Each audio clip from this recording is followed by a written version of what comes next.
Un policier, une adolescente, une accusation mensongère. Ainsi commence un combat qui ébranlera une ville entière. Les rues de Belleville, petite ville nichée dans un écrin de collines verdoyantes, exhalaient une odeur de pain frais et de pierres humides sous un ciel d'étain. Les pavés, polis par des siècles de pas, scintillaient sous la lumière pâle d'un matin d'automne. Les boutiques, aux devantures colorées, s'éveillaient lentement, leurs volets grinçant comme un murmure de la vie quotidienne. Pourtant, ce jour-là, une tension invisible planait. Dans une épicerie de la rue principale, au coin des saveurs, les étagères regorgeaient de produits locaux, fromages crémeux, bouteilles de vin rouge, paniers de pommes dorées.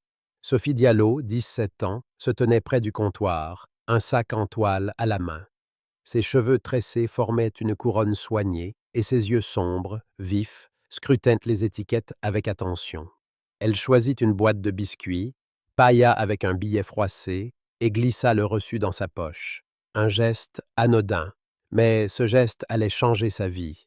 À l'extérieur, le capitaine Marc Duval, officier de police locale, patrouillait, son uniforme impeccable, contrastant avec le rictus amer sur ses lèvres.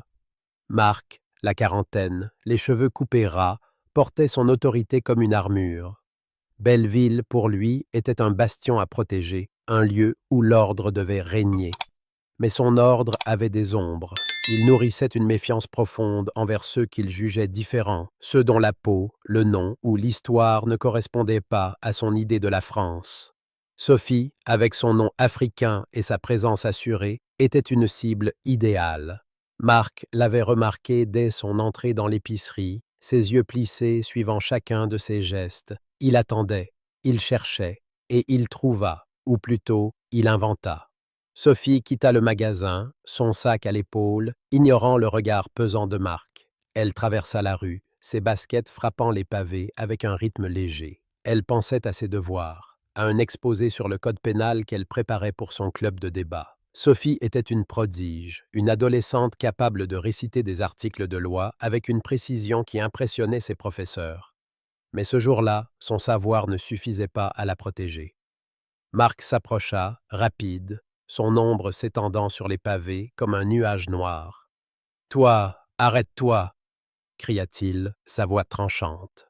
Sophie se figea, surprise. Les passants s'arrêtèrent, leurs regards curieux convergeant vers la scène. « Ouvre ton sac !» ordonna Marc, son ton lourd de mépris. Sophie fronça les sourcils. « Pourquoi ?» demanda-t-elle, calme mais ferme. Marc ricana. « Parce que je sais que tu as volé quelque chose. » La foule s'épaissit, un cercle de visages intrigués et inquiets.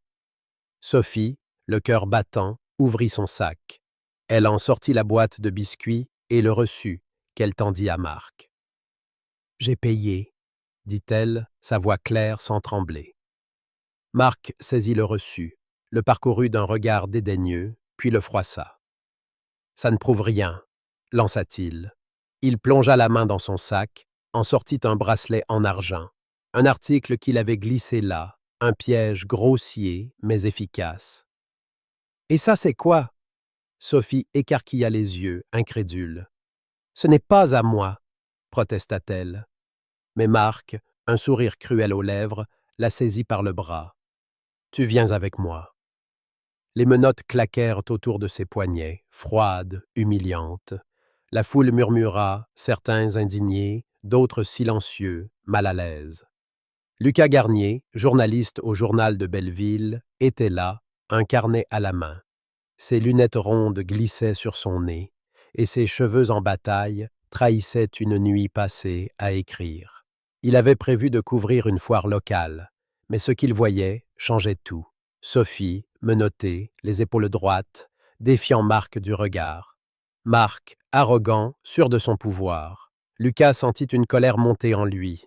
Il connaissait Marc de réputation. Un homme dur, souvent dénoncé pour ses méthodes brutales, mais toujours protégé par ses supérieurs. Il griffonna quelques mots, injustice, abus, vérité. Puis, il sortit son téléphone, captura une photo discrète. L'image était nette. Sophie, digne malgré les menottes. Marc, triomphant, ignorant le piège qu'il venait de tendre à lui-même. Claire Roche, la mère de Sophie, était dans sa classe, corrigeant des copies, lorsque son téléphone vibra. Un message d'une voisine. Sophie a des ennuis. Commissariat. Claire lâcha son stylo, son cœur s'emballant. Elle courut jusqu'à sa vieille Renault, ses mains tremblantes sur le volant. Arrivée au commissariat, elle trouva Sophie assise dans une salle d'attente, les menottes enlevées, mais le regard brûlant de détermination. « Maman, » murmura Sophie, « il ment. Je n'ai rien volé. » Claire serra sa fille dans ses bras, son souffle court.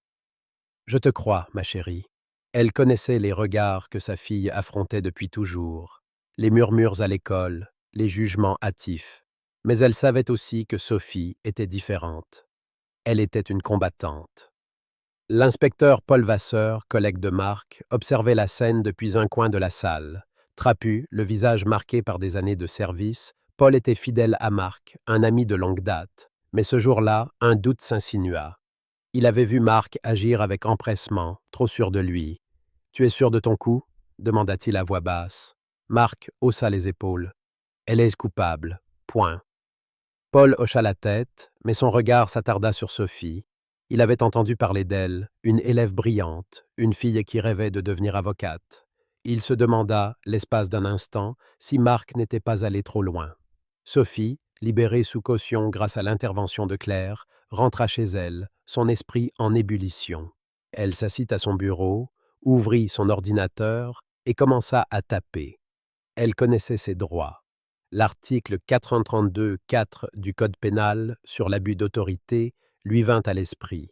Elle chercha les images de surveillance du magasin, accessibles grâce à une demande légale qu'elle savait rédiger. Elle trouva un numéro dans ses contacts. Maître Élodie Martin, une avocate qu'elle avait rencontrée lors d'un stage. « J'ai besoin de vous », dit-elle au téléphone, sa voix ferme. Élodie, intriguée, accepta de la rencontrer. « Si ce que tu dis est vrai, Sophie, on peut le faire tomber, » répondit-elle.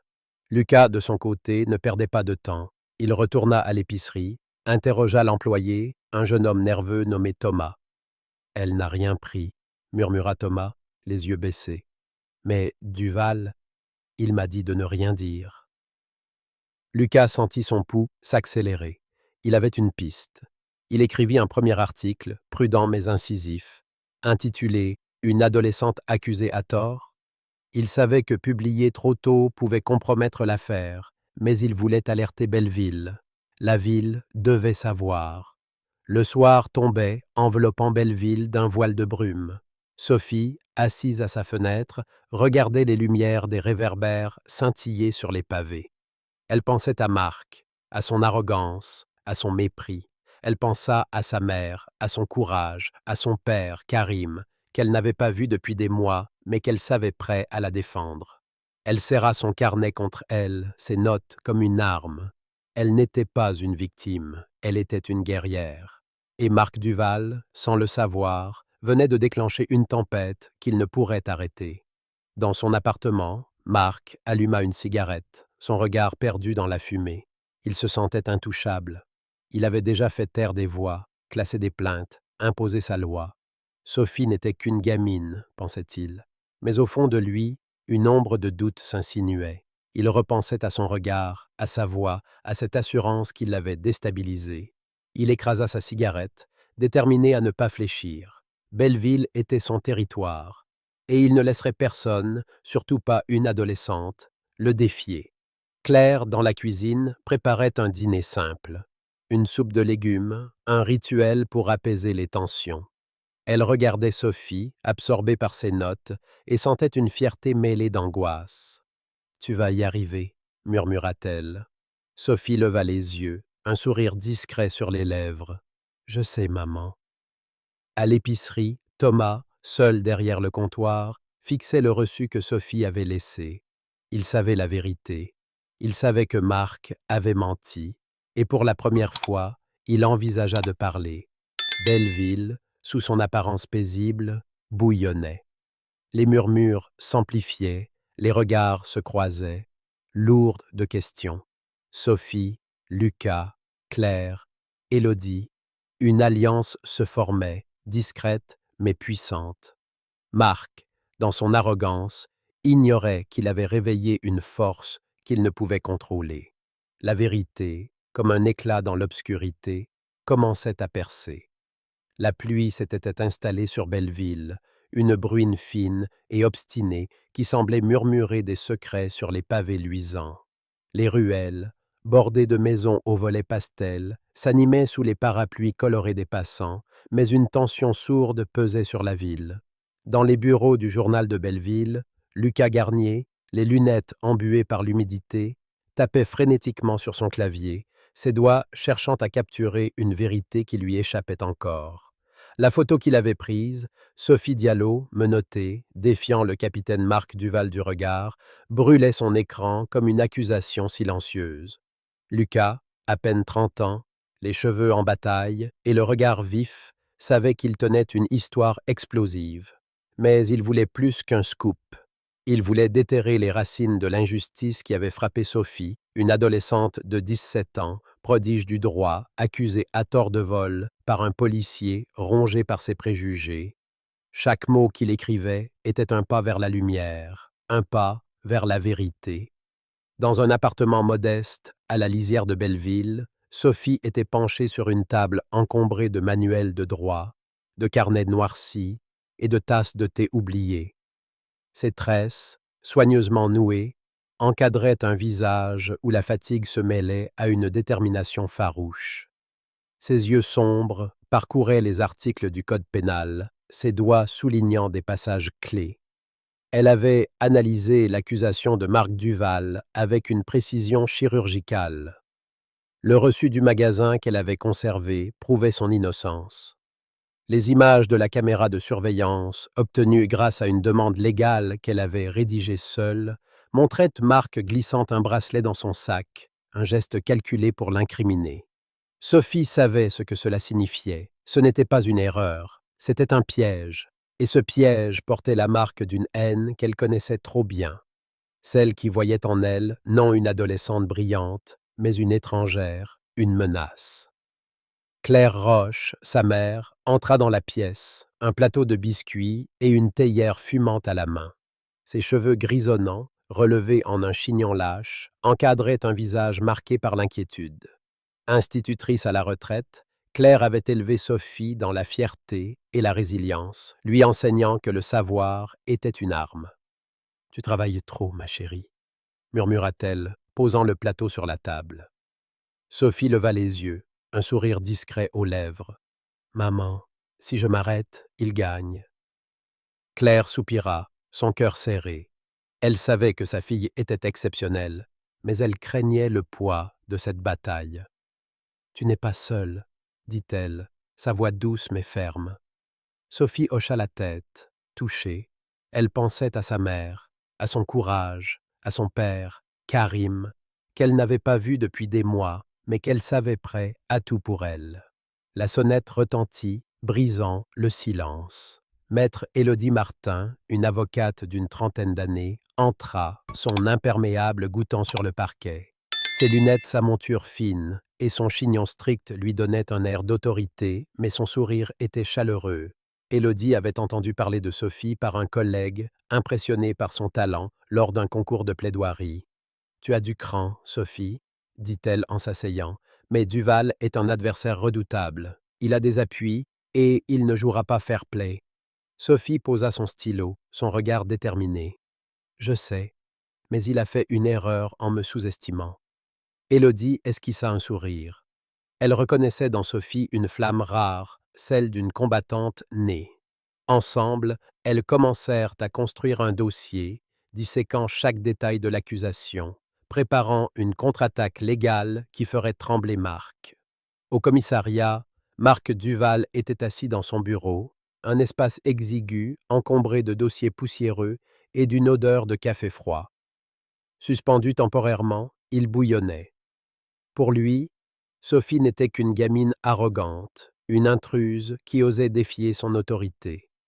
Ses préjugés, enracinés dans des années de service, dans une ville où les tensions communautaires couvaient, l'aveuglaient. Il avait falsifié le rapport d'incident, payant un employé du magasin, Thomas, pour corroborer son mensonge. Mais il ignorait que Sophie, avec son esprit acéré, avait déjà flairé la supercherie. L'inspecteur Paul Vasseur, son collègue de longue date, entra, le visage tendu. Trapu, le regard fuyant, Paul était fidèle à Marc, mais un doute s'insinuait. Marc, cette gamine, elle demande les vidéos de surveillance. Et ce journaliste, Garnier, il pose trop de questions. Marc ricana, écrasant une cigarette dans un cendrier. Laisse-les fouiller. Ils ne trouveront rien. Mais sa voix, légèrement tremblante, trahissait une fissure dans son assurance. Lucas, lui, ne lâchait pas. Dans les archives du journal, il découvrit un dossier sur Marc. Des plaintes pour brutalité, des accusations de discrimination, toutes étouffées par ses supérieurs. Il rencontra Jacques, un ancien policier à la retraite, dans un bistrot enfumé à l'orée de Belleville. Jacques, les mains noueuses autour d'un verre de vin rouge, murmura « Marc a toujours eu un problème avec ceux qui ne lui ressemblaient pas. Mais il était intouchable, Vasseur le couvrait. » Le commissariat fermait les yeux. Lucas nota chaque mot, son pouce s'accélérant. Il savait que publier ses révélations serait risqué, mais il ne pouvait plus reculer. Il rédigea un article, L'ombre de l'injustice à Belleville, qu'il envoya à son rédacteur en chef. « Ça va faire des vagues », murmura-t-il, conscient du danger. Un ancien militaire au visage buriné par les années de service. Grand, les épaules larges, il dégageait une autorité naturelle. Séparé de Claire depuis des années, il était revenu de Paris dès qu'il avait appris l'incident. « Sophie, dit-il, s'asseyant à la table, personne ne touche à ma fille. » Mais Sophie posa une main sur la sienne, son regard ferme. « Papa, je veux le battre avec la loi, pas avec la colère. » Karim esquissa un sourire, fier mais inquiet. Il savait que Sophie était exceptionnelle, mais il craignait les représailles. Plus tard, il croisa Marc dans une ruelle sombre près du commissariat. Les deux hommes se toisèrent, l'air crépitant de tension. « Laissez ma fille tranquille », murmura Karim, sa voix basse mais menaçante. Marc ricana. « Votre fille est une menace. Elle apprendra sa place. » Karim serra les poings, mais se retint, pensant à la promesse de Sophie. Élodie et Sophie, dans le bureau de l'avocate, passaient des heures à analyser les images de surveillance. Chaque frame était une preuve. Marc, glissant le bracelet dans le sac de Sophie. Thomas, l'employé, détournant le regard, mal à l'aise. Élodie admirait l'intelligence de Sophie, sa capacité à citer des articles de loi avec une précision chirurgicale. « Tu es né pour ça, » dit-elle, un sourire dans la voix. Mais elle l'avertit. « Marc ne reculera pas. Il a des alliés, et ils feront tout pour le protéger. » Sophie hocha la tête, déterminée. Elle avait affronté des regards hostiles, des murmures à l'école, des portes fermées à cause de son nom. Cette fois, elle ne céderait pas. Lucas, de son côté, rencontra Thomas, l'employé du magasin, dans un parc à l'écart. Nerveux, Thomas triturait ses mains. « J'ai menti », avoua-t-il, la voix tremblante. Duval m'a forcé à dire qu'elle avait volé. Lucas lui promit l'anonymat, obtenant une copie du registre des ventes, prouvant que Sophie avait payé. Ce document, combiné aux images, était une arme. Lucas finalisa son article, le cœur battant. Il savait que sa publication secourait Belleville, mais il était prêt. Marc, sentant le piège se refermer, tenta une dernière manœuvre. Il contacta un ami dans les médias locaux, répandant des rumeurs sur Sophie, une adolescente rebelle, une agitatrice, une menace. Mais Belleville, ébranlé par l'incident, commençait à douter de lui. Les habitants, touchés par les premiers articles de Lucas, par les rumeurs d'une adolescente prodige défiant un système corrompu, se ralliaient à Sophie. Dans les cafés, on parlait d'elle avec admiration. « Cette petite, elle a du courage », murmurait-on. Claire, entendant ces mots au marché, sentit une bouffée de fierté. Mais elle savait que la bataille était loin d'être gagnée. Sophie, Lucas et Élodie se retrouvèrent dans un café discret, l'Étoile du Nord, sous des poutres noircies par le temps. L'odeur de café torréfié emplissait l'air. Sophie posa le registre et les images sur la table. « On a tout ce qu'il faut », dit-elle, sa voix assurée. Lucas hocha la tête. Mon article sort demain. Ça va mettre la pression. Élodie ajouta. Et au tribunal, nous serons prêtes. Ils échangèrent un regard, une alliance scellée par un but commun. Sophie pensa à sa mère, à son père, à tous ceux qui croyaient en elle. Elle pensa à Marc, à son arrogance, à son mépris, et elle murmura. Il va apprendre que la justice n'a pas de couleur. La nuit enveloppait Belleville, les réverbères projetant des halos dorés sur les pavés. Marc, seul dans son appartement, fixait un mur, un verre de whisky à la main. Il se sentait intouchable, mais une ombre de doute s'insinuait. Sophie, chez elle, ferma son carnet, un sourire déterminé aux lèvres. Le piège se refermait, et elle était prête à tirer le dernier coup. La salle d'audience du tribunal de Belleville semblait figée dans une lumière froide, filtrée par de hautes fenêtres donnant sur une cour où les pavés luisaient sous une pluie fine. Les bancs de bois vernis, usés par des décennies de procès, grinçaient sous le poids des spectateurs. Une foule dense, mêlant habitants curieux, journalistes fébriles et militants silencieux, emplissait l'espace, leurs murmures formant un bourdonnement sourd, comme une tempête retenue.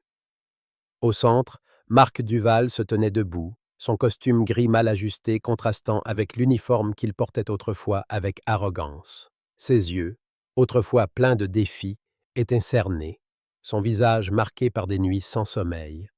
Devant lui, le juge, un homme austère aux lunettes cerclées d'acier, feuilletait un dossier épais, son visage impassible.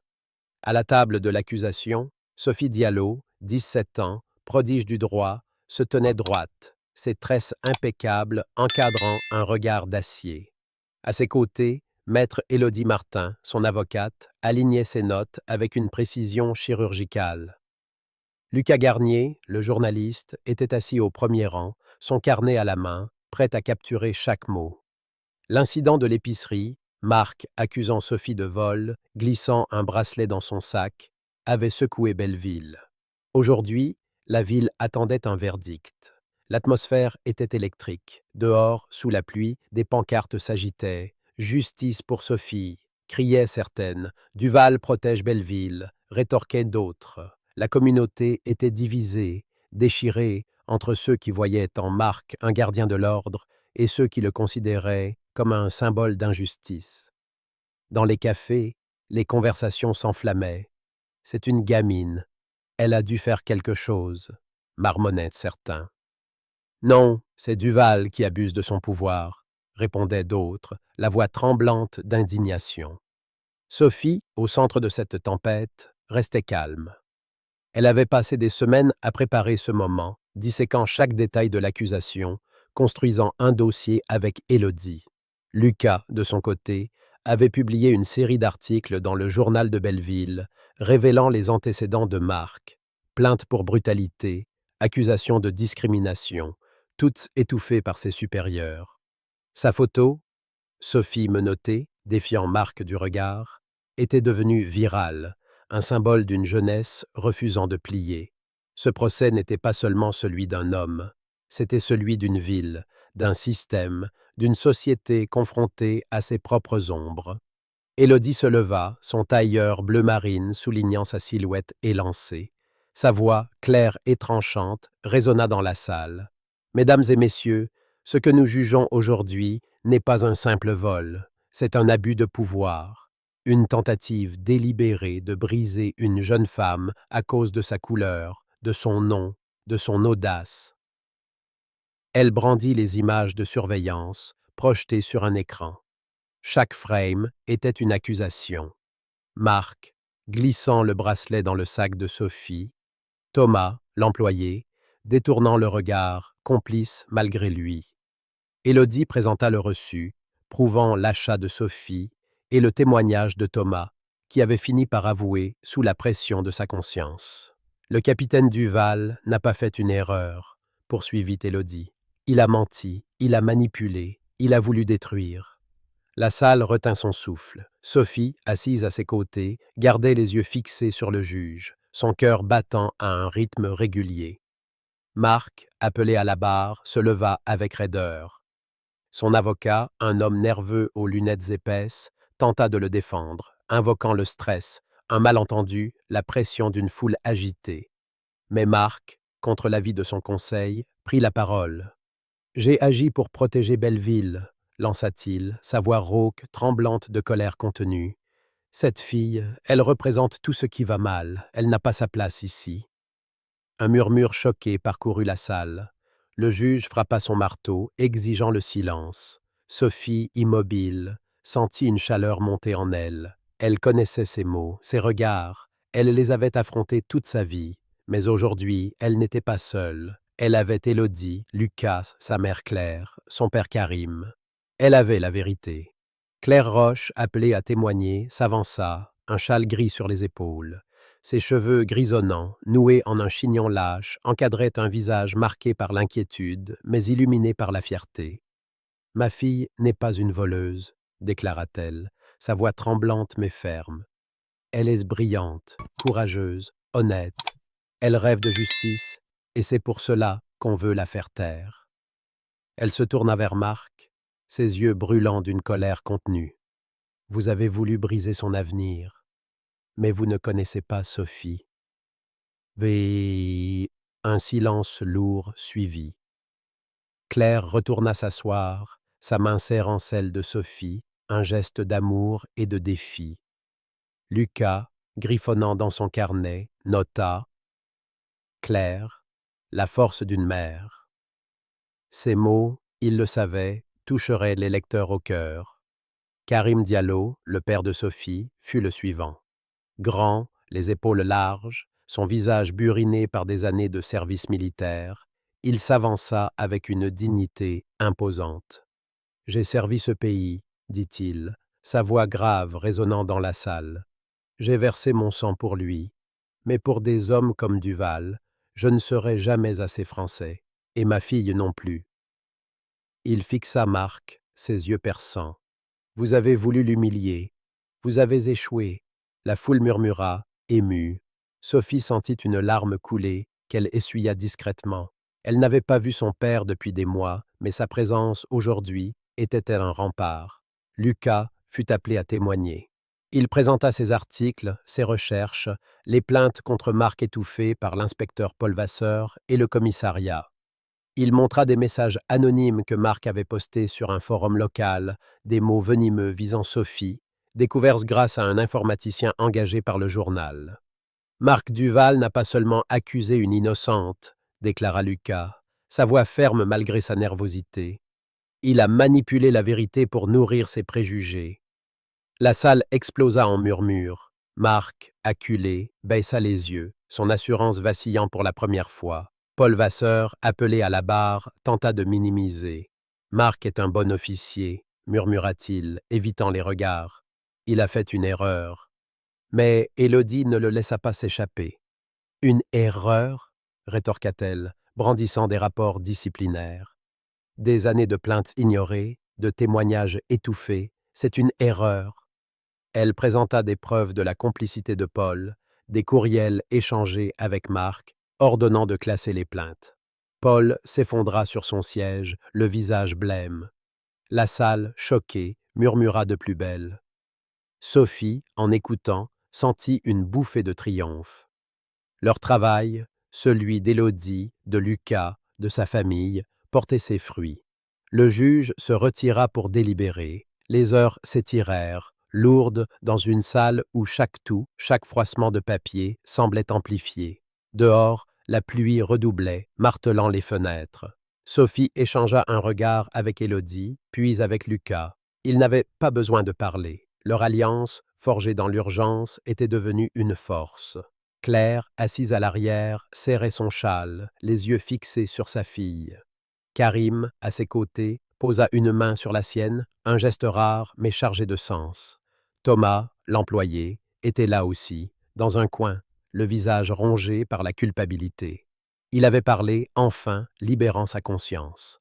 Le juge revint. Le silence tomba, si dense qu'il semblait étouffer la salle. Marc Duval, pour les chefs d'accusation d'abus de pouvoir, de falsification de preuves et de diffamation, vous êtes condamné à 7 ans de prison. » Un cri étouffé s'éleva. Marc, immobile, sembla se ratatiner, ses épaules s'affaissant.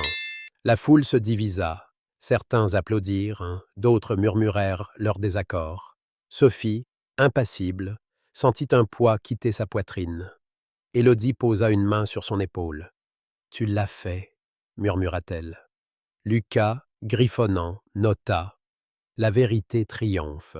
Mais il savait que ce n'était qu'un début. Dehors, la pluie avait cessé.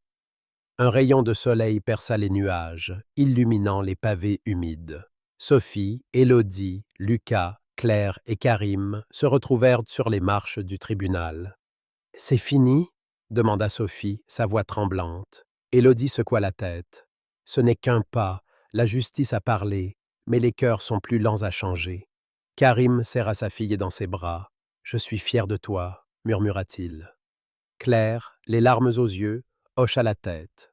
Lucas, son carnet à la main, savait que son prochain article serait plus qu'un compte-rendu.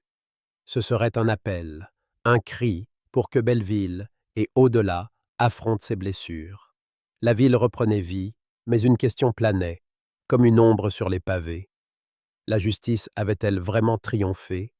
Ou les préjugés, tapis dans les ruelles de Belleville, attendaient-ils encore leur heure? Sophie, en marchant vers chez elle, sentit le poids de cette question. Elle continuerait à se battre, car, comme elle l'avait appris, la vérité était une flamme, et elle ne s'éteignait jamais. L'histoire de Sophie Diallo, une adolescente de 17 ans confrontée à l'injustice dans l'éclat de la vérité, est un récit poignant qui résonne au cœur des valeurs françaises: liberté, égalité, fraternité. Face à l'accusation mensongère du capitaine Marc Duval, un policier rongé par ses préjugés, Sophie, prodige du droit, transforme une épreuve en triomphe grâce à son intelligence, son courage et le soutien d'une communauté unie. Ce récit, ancré dans la réalité d'une petite ville française, Belleville, n'est pas seulement une bataille juridique, c'est une leçon universelle sur la résilience, la quête de vérité et la force de la solidarité. D'emblée, Sophie inspire une admiration profonde. À seulement 17 ans, elle affronte un adversaire redoutable, un policier soutenu par un système complice, avec une maîtrise du droit qui dépasse son âge. Son intelligence, sa capacité à citer des articles de loi avec une précision chirurgicale, est une ode au pouvoir du savoir. Dans la culture française, où l'éducation est une valeur sacrée, Sophie incarne l'idéal de l'esprit éclairé, capable de défier l'injustice par la raison. Son courage face à l'humiliation, les menottes, les regards accusateurs, les murmures de la foule, touche une corde sensible. Qui n'a jamais ressenti le poids d'un jugement injuste, basé sur l'apparence ou l'origine?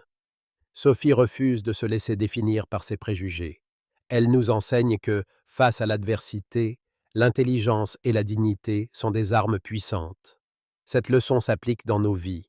Armons-nous de connaissances, cultivons notre confiance en nous et n'acceptons jamais d'être réduits à des stéréotypes. Un autre enseignement majeur est la force de la solidarité. Sophie ne combat pas seule. Sa mère, Claire, lui offre un amour indéfectible. Son père, Karim, un ancien militaire, apporte une présence protectrice. Lucas, le journaliste, cherche la vérité.